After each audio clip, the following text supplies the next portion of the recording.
Unboxing time is here. I took advantage of an Amazon deal of the day. I've been thinking about buying one of these for quite a while, and should I, shouldn't I?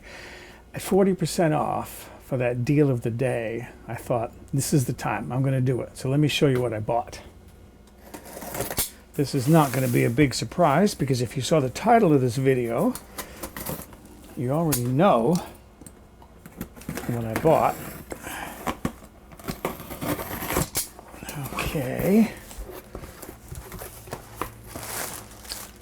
Packing cushions.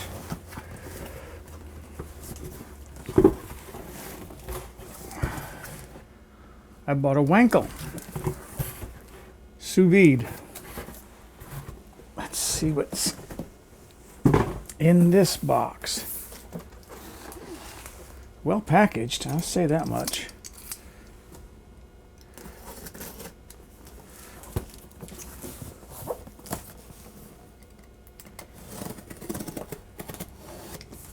Got the tape.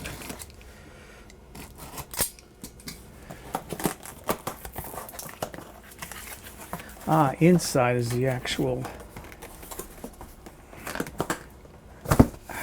retail box.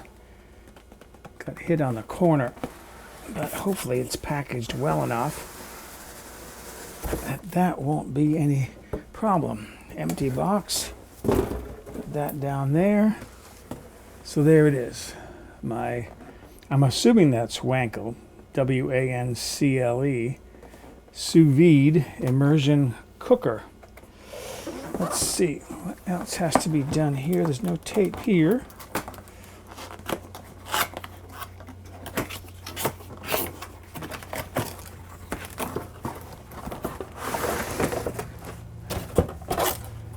Nothing in the box. That can go down there. Nicely packaged, I have to say. They did a good job packaging it. Plastic wrap. All in one. Nothing to assemble.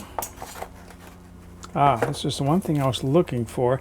I did read the instructions already, because on the Amazon website they have the PDF of this booklet. So I was able to read important safeguards and how to use it, precautions and so forth and so on.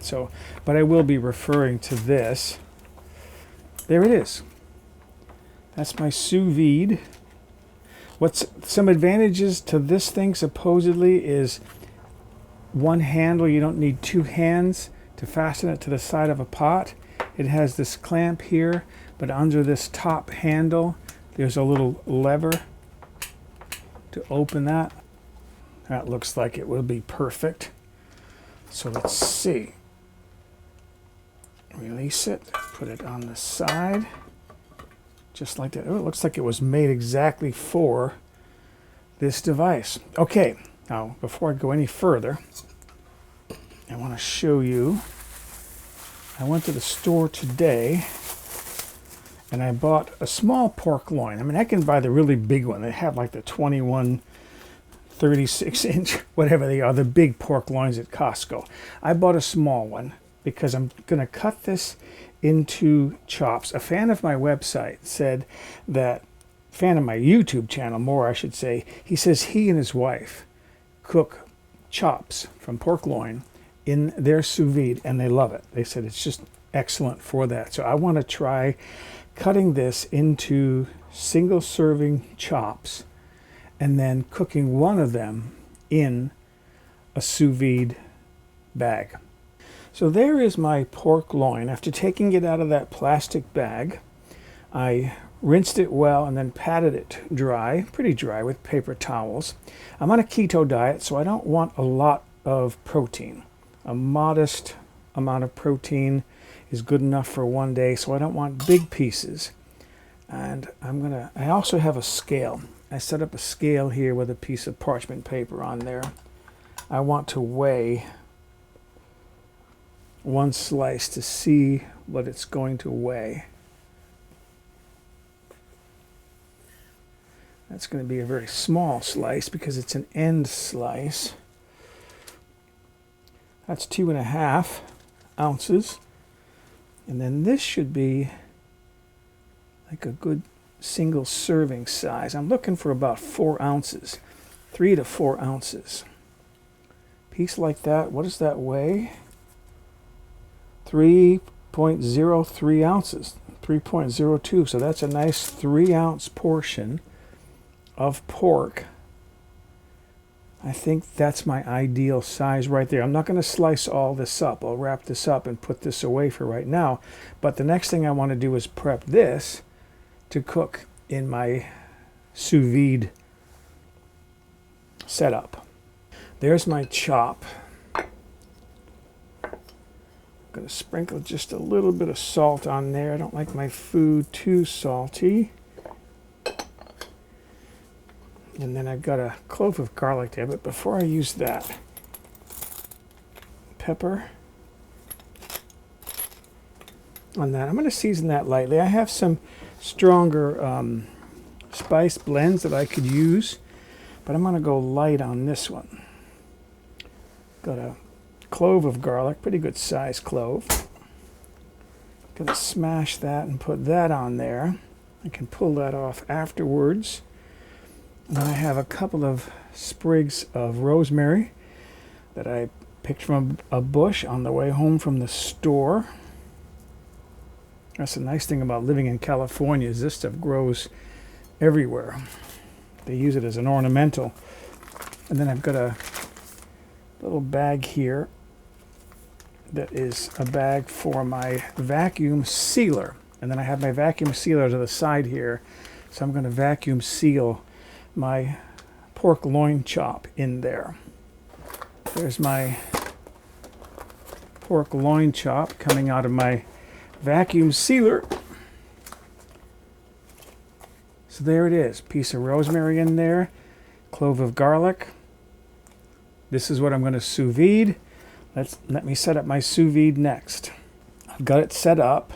I called a friend of mine who has a sous vide cooker. He says use hot tap water. As hot as your tap water will go. My tap water is up around 135 degrees. I'll know when I plug it in because it'll tell me how hot the water is. You'll notice I've got this on a trivet down there because the directions say don't cook it directly on top of a Korean countertop or a marble countertop. Some of those don't handle heat very well. I'm just being precautious.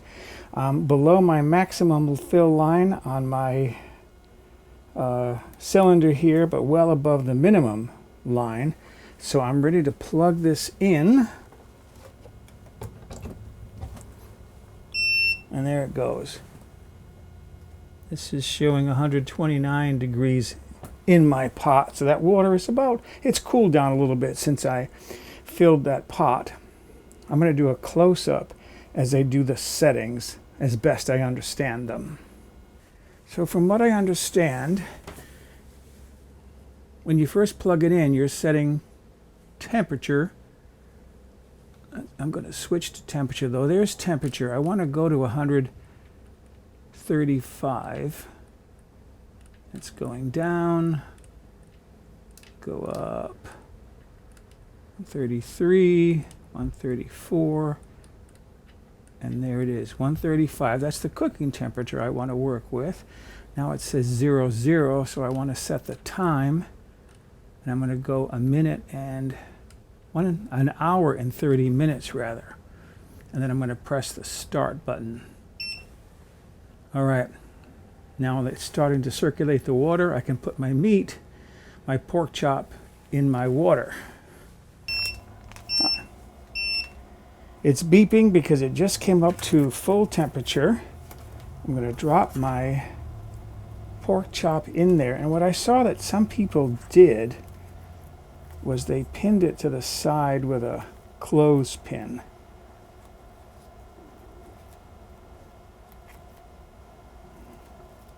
That should do it. It's fully immersed below the surface of the water. This is now starting to cook. Whatever 3 beeps mean, this is now starting to cook. It's cooking away. I looked again in the instruction manual. It said those 3 beeps, the last we heard, meant that it had started. It started its countdown timer. It was fully up to temperature and it was starting to cook. I used those settings, 135 degrees and then 90 minutes, because somebody who was a fan of my YouTube channel, Mobile Home Gourmet, said those are the settings he uses when he cooks pork chops for him and his wife. Give it a try, right? Can you hear that? You can barely hear this thing. This thing is really, really, really quiet. It's almost silent. I can hear it, but it's really quiet. Okay, so we're going to let this go for an hour and a half and see what we end up with. And then I'm going to actually finish up the pork chop. 5 beeps means dinner is done. Okay, let's look at our pork chop and then talk about finishing. There is my pork chop.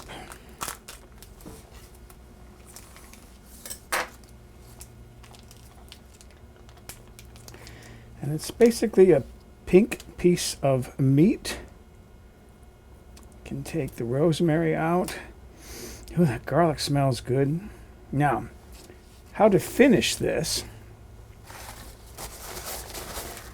People will sear it. You can either sear it in a skillet to get a nice browning on it, or you can sear it on a stovetop grill to get bar marks on it. I actually have both heating on the stove. So let's sear one side and put bar marks on the other. I have a carbon steel skillet with oil in it. That's safflower oil, because safflower oil I can heat to up over 500 degrees to give that a nice sear. And then on this side, I have a stovetop grill I'm going to use to put bar marks on it. So here is my pork chop with sear marks on it. Or if you prefer, just browning on one side. I like the sear marks, the bar marks. And then because I like them so much, but I know a lot of people don't, those are Brussels sprouts. And I sauteed those with some onions. And that's how that sous vide works. Just in time for dinner. It's 5:30. So it looks like I'll be doing videos in the future using my sous vide cooker. I'm going to see what this looks like on the inside.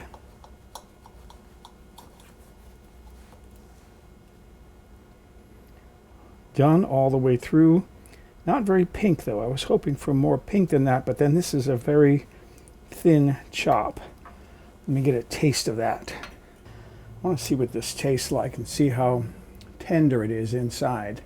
I got to thinking though about this, that because these chops are so thin and it's so easy to overcook them, especially in the searing stage, rather than cut that loin in thin chops, cut it in thick chops, but then cut each one of those chops in half or in thirds, so it'll be easier to cook without overcooking it.